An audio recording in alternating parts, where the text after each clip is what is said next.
Welcome to Midnight Story. When the night falls silent and shadows grow longer, this is where horror and mystery begin. Real stories, urban legends, secrets never told. Be prepared, because something unseen might be watching you. Don't forget to like, share, comment, and of course subscribe, so you never miss the next terrifying tale. Because here, every midnight has a story. The rain pounded mercilessly on the roof of the old manor, its relentless rhythm a haunting symphony in the isolated town of Black Hollow. The villagers whispered of the cursed house on the hill, abandoned for decades. No one dared approach, especially at night, for fear of the headless ghost, said to roam its shadowy halls. One stormy evening, a young journalist named Evelyn Gray arrived in Black Hollow. Driven by her insatiable curiosity and desire to uncover the truth behind the town's eerie legends, Evelyn had rented a room at the local inn. Her first night was restless, the howling wind carrying faint whispers of secrets long buried. By dawn, Evelyn resolved to visit the manor. Equipped with her notebook and camera, she ignored the innkeeper's warnings and trudged up the muddy path leading to the infamous estate. As the looming structure came into view, her heart quickened. Despite its decay, the house exuded an unsettling grandeur. Pushing open the creaking front door, Evelyn stepped inside. The air was thick with the scent of mildew and neglect. Dust motes danced in the faint beams of light penetrating the boarded windows. She called out, but only silence answered. Until a distant thud echoed from upstairs. The noise sent a chill racing down Evelyn's spine. Clutching her flashlight, she ascended the grand staircase, each step groaning beneath her weight. At the top, a long corridor stretched before her, lined with doorways leading to unknown shadows. "Hello," she called again, her voice trembling. Suddenly, a cold draft blew past her, extinguishing the flashlight. Panic set in as she fumbled to relight it. When the beam returned, she saw a figure at the end of the hallway. It was tall and clad in tattered clothing, but its most striking feature was the absence of a head. Evelyn froze, unable to look away. The headless figure raised an arm, pointing toward a specific room. Then, in an instant, it vanished. Trembling but resolute, Evelyn approached the indicated door. Inside, she found a dusty nursery. A rocking chair swayed slowly, though no breeze disturbed the air. In the nursery, Evelyn discovered a small leather-bound journal resting on a broken dresser. She flipped through its pages, her heart pounding. The entries were written in elegant script, chronicling the life of a woman named Clara Montgomery. Clara had lived in the manor over a century ago, and detailed her growing unease with her husband's strange behavior.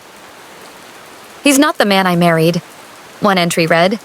"His nights are spent in the cellar, performing vile rituals. He speaks of summoning forces beyond our world." The final entry ended abruptly. "Tonight, he demands I join him. I fear what may come." Evelyn's mind raced. Was Clara's husband responsible for the ghost? And what of Clara herself? A sudden creak behind her snapped her attention back. She turned to see the headless figure standing in the doorway, motionless. Determined to uncover more, Evelyn returned to the main floor and sought the entrance to the cellar mentioned in the journal. She found a trapdoor concealed beneath a rug in the kitchen. A rusted iron ring served as its handle. With great effort, she pulled it open, releasing a foul stench that made her gag. Descending into the dark, she illuminated the space with her flashlight. The cellar walls were lined with strange symbols carved into the stone. In the center of the room stood an altar, stained dark with what Evelyn feared was blood. Nearby lay an old book, its pages filled with cryptic incantations. As she examined the book, the air grew colder. Whispers surrounded her, growing louder and more frantic. The flashlight flickered, and Evelyn felt a presence behind her. She turned slowly to find the ghost once more, now pointing toward a hidden alcove. Inside the alcove, Evelyn discovered a skeletal figure draped in a tattered dress, clutching a locket. The sight was both heartbreaking and horrifying. She opened the locket to find a faded portrait of Clara and her husband. Beneath the portrait was an inscription, "Forever bound." Realization dawned on Evelyn. Clara had been sacrificed in her husband's dark ritual. Her spirit, or what remained of it, was likely the headless ghost haunting the manor. But why headless? Before she could ponder further, the cellar began to quake. The symbols on the walls glowed ominously, and a guttural roar filled the space. Evelyn grabbed the journal, the book of incantations, and the locket before fleeing upstairs. Back in her room at the inn, Evelyn spread out her findings. She scoured the journal and the incantation book for clues. One passage caught her attention. A ritual for binding the unwilling. It described how a soul could be trapped between realms, rendered incomplete if the ritual was interrupted. Could this explain the headless apparition? As the clock struck midnight, Evelyn heard faint whispers in her room. The ghost's presence was unmistakable. This time, it did not vanish but lingered, gesturing toward the locket. When Evelyn placed the locket on the table, the ghost's gestures became more urgent. "What are you trying to tell me?" she asked aloud. The whispers intensified, forming a single chilling word. Release. The next morning, Evelyn sought out the town's historian, an elderly man named Arthur Crow. Arthur had spent decades researching Black Hollow's dark history and reluctantly agreed to share what he knew. The manor's last occupants were the Montgomerys. Arthur began. Clara's husband, Edgar, delved into forbidden practices. The villagers believed he sought eternal life.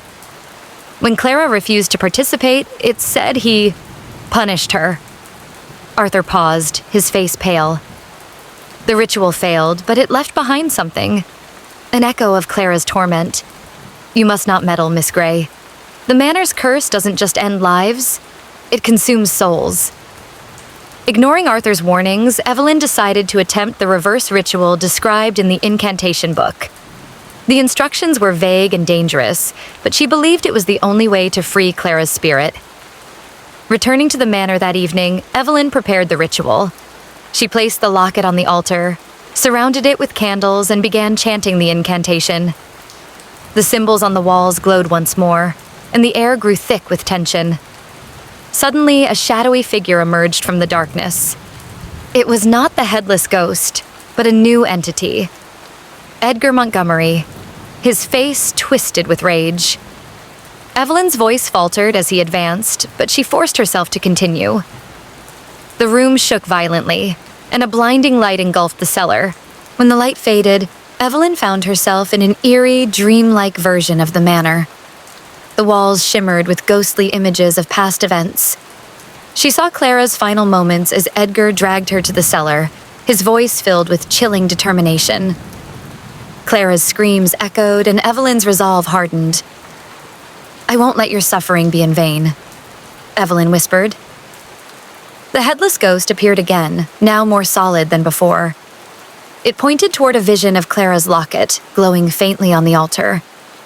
Evelyn realized she needed to retrieve it to complete the ritual and sever Edgar's hold over Clara. As Evelyn reached for the locket, Edgar's spirit materialized, his power growing more formidable. Shadows writhed around him, their whispers drowning out Evelyn's thoughts. Clutching the journal, she recited the incantation again, her voice steady despite her fear. The symbols on the walls burned brighter, casting Edgar in a harsh light. He howled, lunging toward Evelyn, but the headless ghost intervened, shielding her. The clash between the two spirits was a whirlwind of energy, shaking the manor to its core. Evelyn seized the locket and held it high, its light piercing through the chaos. "Clara, you are free!" she cried. The headless ghost began to change, its form shifting until it resembled Clara, her head now restored. Tears streamed down her ethereal face as she looked at Evelyn with gratitude. "Thank you," Clara said, her voice soft but clear. Edgar's shadowy form dissolved, his screams fading into silence. The symbols on the walls dimmed and the oppressive atmosphere lifted. Clara's spirit ascended, leaving behind a sense of peace Evelyn had never felt before. With the spirits at rest, Evelyn spent the next few days documenting her findings. The townsfolk, who had once avoided her, now regarded her with a mix of awe and trepidation. She shared Clara's story, and the townspeople began to see the tragedy behind the haunting rather than just its horror. The historian, Arthur Crow, invited Evelyn to his home to discuss the implications of what she had uncovered. Together, they theorized that Edgar's ritual had created a rift between realms, which had cursed the manor and its surroundings. Despite the peace that now surrounded the manor, its walls held an indelible darkness. Evelyn proposed converting it into a memorial for Clara, a place to honor her resilience. The villagers hesitated, fearing the curse might return, but Evelyn's determination swayed them. Work began to restore parts of the manor, leaving the cellar untouched as a stark reminder of its grim history. A plaque was placed at the entrance reading, "In memory of Clara Montgomery, may her soul rest in peace." Evelyn's journey had changed her. The skeptic who had arrived in Black Hollow left with a deep respect for the unseen and the resilience of the human spirit. As she packed her belongings to leave, she found the locket on her bedside table. Though Clara had been freed, the keepsake seemed to hum with a faint warmth. Evelyn decided to keep the locket, a reminder of the story she had uncovered and the spirit she had helped free. Back in the city, Evelyn's article about the headless ghost of Black Hollow gained widespread attention. It painted a picture of sorrow, resilience, and redemption, rather than simple horror. Letters poured in from readers moved by Clara's story and curious about the journalist who had uncovered it. Months later, Evelyn returned to the manor to attend the unveiling of Clara's memorial. During the ceremony, a subtle chill ran through the air, and the faint scent of lavender, Clara's favorite, lingered. Evelyn knew Clara was watching, her presence a gentle reminder of the past. The event brought closure to many of the villagers, who began sharing their own stories of strange occurrences tied to the manor. For some, it was a cathartic release. For others, it was a chance to finally let go of their fears. Evelyn discovered that the locket held more secrets than she initially realized. Hidden within its clasp was a tiny key. After weeks of research, she learned it matched a chest stored in the town's archive. The chest contained letters and artifacts from Clara's life, painting a vivid picture of her hopes, dreams, and struggles. The chest also held a map, one that seemed to lead to a location deep within the forest outside Black Hollow. Evelyn decided to follow it, feeling it was her duty to uncover whatever secrets remained. The map led Evelyn to an overgrown clearing where she found a crumbling stone structure. Inside, she unearthed a second journal, this one written by Edgar Montgomery. It detailed his descent into madness and obsession with immortality. He confessed his regret, but claimed he could not stop what he had begun. The journal ended with a plea. "If anyone finds this, tell Clara I'm sorry." Evelyn felt a pang of sympathy for Edgar's tormented soul. Though his actions were unforgivable, his remorse was evident. She decided to leave the journal in the clearing, hoping it would grant him some semblance of peace. Back in Black Hollow, Evelyn shared her findings with Arthur and the villagers. Together, they pieced together the full story of Clara and Edgar Montgomery, ensuring their tale would not be forgotten. The manor's curse had been broken, but its legacy would serve as a cautionary tale for generations to come. The memorial became a place of learning and reflection, attracting visitors who sought to understand the complexities of love, loss, and redemption. Evelyn returned to her life as a journalist, but Black Hollow and its inhabitants remained close to her heart. The locket, now a cherished keepsake, sat on her desk as a reminder of the courage it took to face the unknown. She often wondered if Clara's spirit truly found peace. But every time she felt a gentle breeze or caught the faint scent of lavender, she knew, in her own way, Clara was still with her. And as Evelyn penned the final words of her book, "The Headless Ghost of Black Hollow," she smiled, knowing she had honored a story worth telling.